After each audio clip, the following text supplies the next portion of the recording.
Class 8th why do we need constitution, second part है इसका।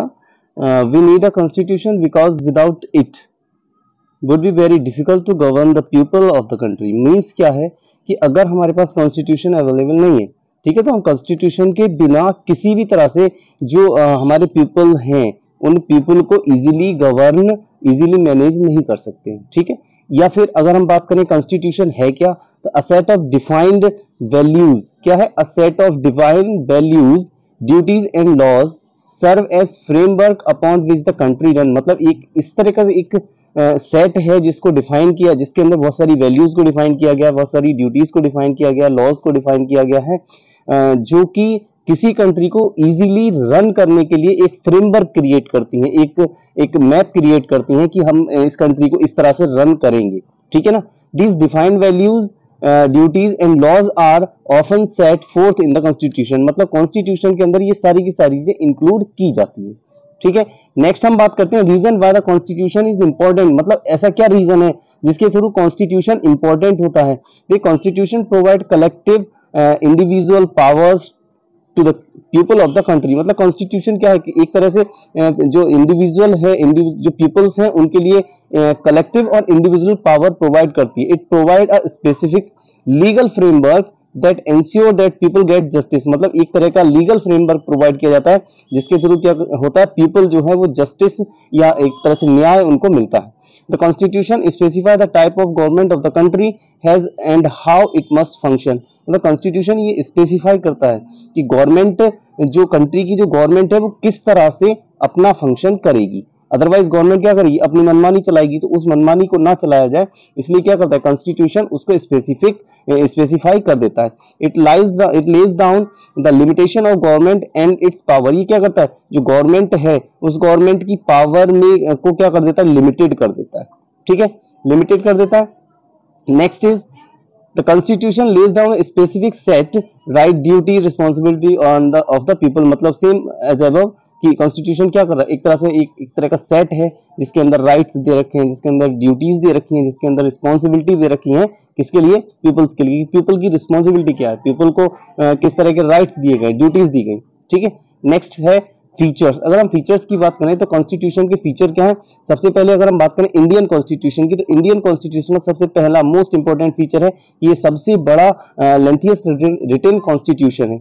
Next है drawn from various sources. इसको क्या, जो अलग अलग तरह के अलग अलग जगह के सोर्सेज थे वहां से इसको लिया गया है। Blend of rigidity and flexibility. मतलब ये क्या, रिजिड है, फ्लेक्सिबल है, मतलब कठोर भी है और लचीला भी है, ठीक है।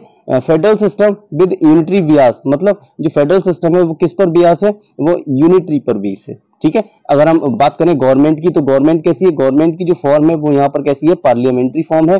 Synthesis of parliamentary sovereignty and justice judicial supremacy. मतलब यहाँ पर अगर हम बात करें तो पार्लियामेंट और जुडिशियल ये क्या है, सुपर है, ठीक है, सुपर सबसे ऊपर है ये। नेक्स्ट हम बात करते हैं इंटीग्रेटेड एंड इंडिपेंडेंट जुडिशरी। यहाँ पर जो जुडिशरी है वो किसी से रिलेटेड नहीं है, उस पर किसी का फोर्स नहीं लगता है किसी का, तो कैसी होती है, इंडिपेंडेंट है, उस पर कोई किसी का फोर्स नहीं लगता। नेक्स्ट फंडामेंटल राइट्स हैं। डीपीएसपी यानी कि directive principle of state policy. मतलब हर स्टेट की अपनी अलग अलग पॉलिसीज होती हैं। जैसे एग्जाम्पल के लिए अगर हम बात करें, हम जाते हैं कहीं पर रेलवे स्टेशन पर जाते हैं, ठीक है, तो रेलवे स्टेशन पर जाने के लिए हमें टिकट की रिक्वायरमेंट होती है।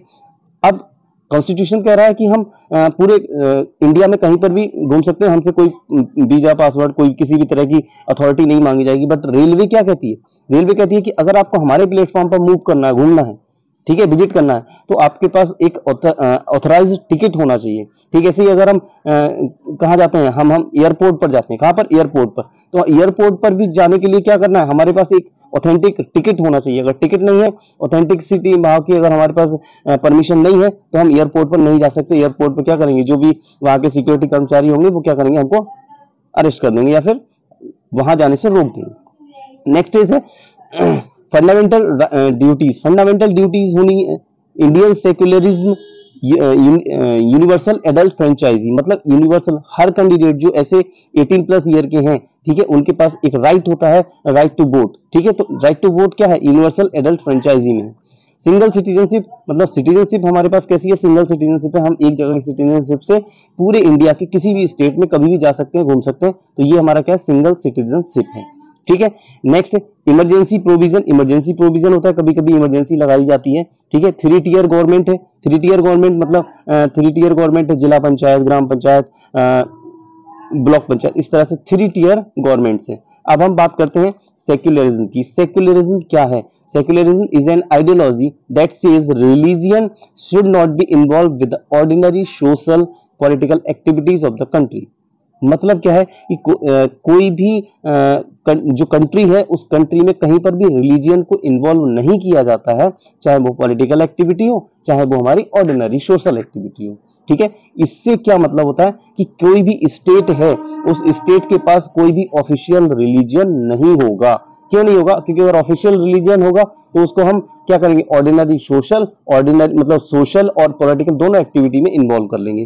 तो क्या कहा गया कि जब कोई ऑफिशियल रिलीजियन हमारे पास है ही नहीं, तो हम पॉलिटिकल या सोशल जो हमारा मैटर है उसमें हम एक्टिविटी है उसमें हम इन्वॉल्व कैसे करेंगे? नहीं करेंगे। Next is what are resources. Resources की बात कर रहे हैं। Resources everything in our environment which can be used to satisfy our need. मतलब कोई भी चीज जो हमारे एनवायरनमेंट में हमें क्या कर रही है, सेटिस्फाई कर रही है, हमारी नीड को सेटिस्फाई कर रही है। ठीक है, वो हमारा क्या है, उसको हम क्या बोलते हैं, एनवायरनमेंट। उसके लिए हम क्या बोलते हैं, रिसोर्स बोलते हैं, जो हमारे एनवायरनमेंट में किसी भी तरह से हमारी हेल्प करती है। नेक्स्ट हम बात करते हैं कि resources necessary for human beings. Resources human beings के लिए नेसेसरी क्यों है? ठीक है, तो resources when used as a raw material satisfy the needs and comfort of human beings. क्या कर रहे हैं हम, रिसोर्सेज हमें क्या as a raw material use हो रहे हैं। कैसे? एज अ रॉ मटेरियल हमको मिल रहे हैं, लेकिन ये एक्चुअल में करते क्या है, ये जो हमारी नीड है उस नीड को सेटिस्फाई करते हैं और ह्यूमन बीइंग को क्या कर देते हैं, कंफर्ट करते हैं। जो ह्यूमन बीइंग हम जैसे अपने लाइफ को क्या कर रहे हैं, सर्वाइव कर रहे हैं, तो ये कंफर्टली हम क्या करते हैं, अपनी लाइफ सर्वाइव कर लेते हैं। Next, natural resources are resources for agricultural activities which add to economic importance. They also provide employment opportunity. Okay, ठीक है। Now like, share and subscribe Concept Blast for next video. Thank you so much.